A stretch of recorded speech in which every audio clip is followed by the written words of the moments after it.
ಆಗಮಿಸಿದಂಥ ನಮ್ಮ ಶಾಂತವೀರ ಶ್ರೀ ಶಿವಾಚಾರ್ಯ ಸ್ವಾಮಿಗಳ ಪಾದಗಳಿಗೆ ನಮಸ್ಕರಿಸುತ್ತಾ, ಇವತ್ತು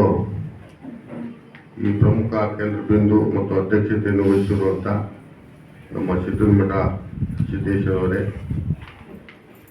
ರಾಜಶೇಖರನವರೇ, ವೀರಭದ್ರಪ್ಪನವರೇ ಮತ್ತು ಈ ಚುಟುಕು ಸಾಹಿತ್ಯ ತಾಲೂಕು ಅಧ್ಯಕ್ಷರಾಗಿ ಬಹಳ ಜವಾಬ್ದಾರಿಯಿಂದ ಎಲ್ಲ ಸಂಘ ಸಂಸ್ಥೆ ಮತ್ತು ಗೆಳೆಯರೊಂದಿಗೆ ಈ ಕಾರ್ಯಕ್ರಮ ನಡೆಸುತ್ತಿರುವ ಗಂಗಾಧರನವರೇ ಮತ್ತು ನಮ್ಮ ತಾಲೂಕು ವಿಶ್ವಮಾನವ ಅಧ್ಯಕ್ಷರಾದ ನಾಗೇಂದ್ರಪ್ಪನವರೇ, ಇವತ್ತು ಚುಟುಕು ಸಾಹಿತ್ಯ ಜ್ಞಾನ ಭಂಡಾರವೇ ನಮ್ಮ ಎದುರಿಗೆ, ಅವ್ರ ಮುಂದೆ ನಾವೇನೂ ಅಲ್ಲ. ಇನ್ನು ಇದಾದ ನಂತರ ಎಲ್ಲ ಸಾಹಿತಿಗಳು ಮಾತಾಡುತ್ತಿದ್ದಾರೆ, ನಮ್ಮ ಶರಣಪ್ಪರು ಸಹ ಬಂದಿದ್ದಾರೆ. ಇವರೆಲ್ಲರಿಗೂ ಮಹಿಳೆಯರಿಗೂ ಅನಿಸುತ್ತಾ, ಇವತ್ತು ಸಾಹಿತ್ಯ ದಿನನಿತ್ಯ ಚುಟುಕು ಸಾಹಿತ್ಯವನ್ನು ನಾವು ಮನೆಯಲ್ಲಿ ಗೆಳೆಯರಲ್ಲಿ ದಿನನಿತ್ಯ ನಾವು ಅದು